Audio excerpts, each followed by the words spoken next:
Hello po mga kanasi. Kumusta na po? Kaloon na po nga magluto, ne? O ini po magluto ka tanya stupadong patanya ini. O magdagda ka tapong bawang. O yan, no? O yan. Tas dyan tayo po sibuyas, ne? Mag-slice na mo po sibuyas. E mahal mo po pangaragul amis na kayo po mga kanasi. It's nice to be back po. May basong ko po kasi Australia. Well, medyo may palambang po baso, no? Yan. Kapitanya po yung kiratang babikin. Tinan tayo pong pineapple juice. O yan, no? Ang popong toyo, syempre. Tapos ditang mo pong aslam. Tapos kapitanya po yung kirata mo. Garlic ang pong onion. Plus paminta, laurel. Ang popong pamintang durog. O yan po. Tusok-tusukan tayo po anti, no? Para may halu-halu po yung kirata ang panlasa kaya. O yan. Ba't po binukal na din ang tanya pong tita katanong. Tas pabuhal tayo ulit hanggang sa lumambuya.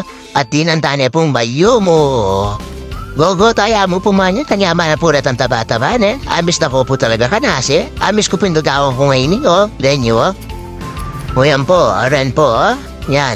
Medyo malambot na po ka na, pero mas manyaman po itang malambuya pong malambot. Ayan, pwede na po siguro kanini. Pag siya po malambot na, bulugtano po ng kiratang bulaklak sa akin. Pampanyaman la rin po rin. Medyo malamupin po. O yan na po, oh.